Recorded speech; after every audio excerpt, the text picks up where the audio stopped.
It has been almost 6 years since the Samsung Galaxy A30s was released, and if you're looking for a really cheap used phone in the market, then this phone would definitely be a decent choice in my opinion.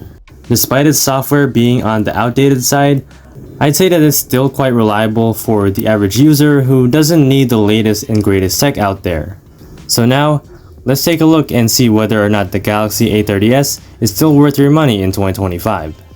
Beginning with the build, it's a lot similar to the other A-series phones that came out in 2019, like the A51 and the A71 that I reviewed a long time ago.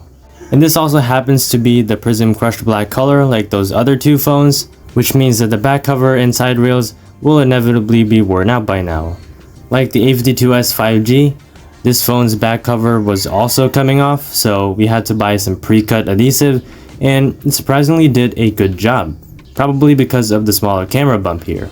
Also, don't drop this phone on its display as it's not Gorilla Glass, and don't drop it in water because it also doesn't have an official IP rating. What I do appreciate with this build though is how compact it is. Compared to my A52s, this phone is smaller, thinner, and lighter. It's only 7.8mm thick compared to 8.4 on the A52s, and it weighs in at only 169 grams versus 189 grams. And of course, it's also comfortable to hold in your hand because of those curved edges, unlike pretty much every other phone nowadays that has flat edges. So what about the price? When the A30s was first released in 2019, it was on sale for around $230 or about 13,000 pesos. Back then, that was a pretty decent price for a phone like this. But now, a few years later, you're looking at prices that go for around $50 to $80 on the used market. I think that's a good deal as you're getting this phone now for a third of the original price, maybe even a quarter of it as well. So if you're looking for a second phone that's cheap, then this is a solid option. Like most A-series phones, of course this also has an in-display optical fingerprint sensor, and even today it still works quite reliably as you'd expect. For the other features, since this is a phone from 2019, you still have a headphone jack. The speaker setup here though leaves much to be desired as there is only a single speaker coming out of the bottom. It's relatively easy to block and it doesn't get as loud as stereo speakers obviously. For the actual sound quality though, I think that it's fine, definitely way better than what the A51 had, which makes it usable for most people. The display that you get here is a 6.4-inch Super AMOLED panel, with the drawbacks of it being only 720p and 60Hz. Don't get me wrong though, it's still a fairly decent display, and if you're someone who just wants a bright enough display that's clear and has good viewing angles, then this will do the job. The bezels are also not too thick, although the bottom bezel is noticeably thicker than the rest. With this display, at least you do get good brightness and colors. Let's talk about the performance.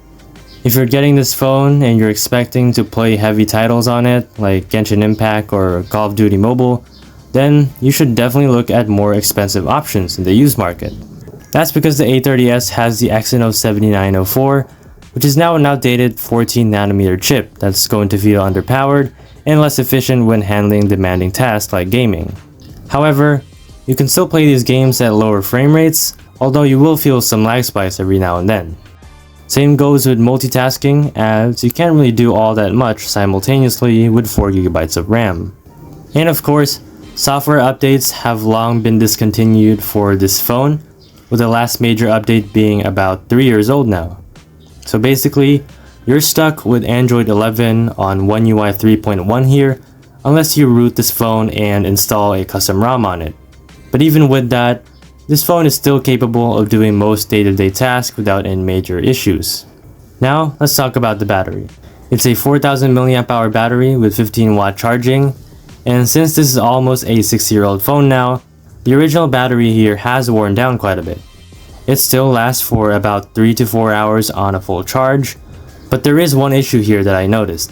Basically, once the phone goes down to less than 40%, the battery starts draining much faster.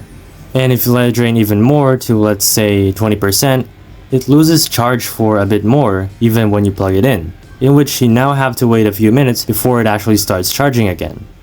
I don't know if this is a common issue with this phone, but I thought it would be useful to share. Lastly, let's take a look at the cameras. We've got 3 cameras here in the back, which are a 25 megapixel main sensor at f1.7, an 8 megapixel ultra wide, and a 5 megapixel depth sensor for portrait shots. For the selfie camera, what you get here is a 16 megapixel sensor at f2.0.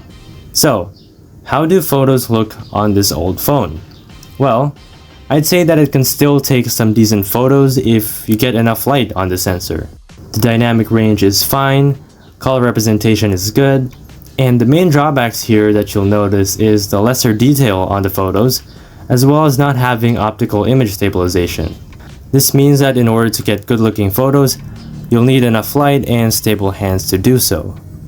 The ultra-wide is on the distorted side as well, as these phones were some of the first budget phones to include it after all. For video, it can shoot up to 1080p 30 only, which is a bummer if you want to shoot high resolution, high frame rate videos, because you're not really getting that here. It's okay for basic stuff, but if you want to make content using this device, then it's not really good. So that's the Samsung Galaxy A30s in 2025. It's an old phone now for sure, but if you don't care about high performance and super high quality photos and videos, then this is not a bad option in the used market. It's significantly cheap now, which makes it perfect if you're looking for a second phone that's capable of doing simple tasks such as messaging, scrolling through social media, and the occasional light to medium gaming as well. Overall, it can still be a reliable phone if you get a good deal. Anyway, that's all for this video. Be sure to like, share, and subscribe. I'm trying to get to 2,000 subscribers on this channel. See you in the next one.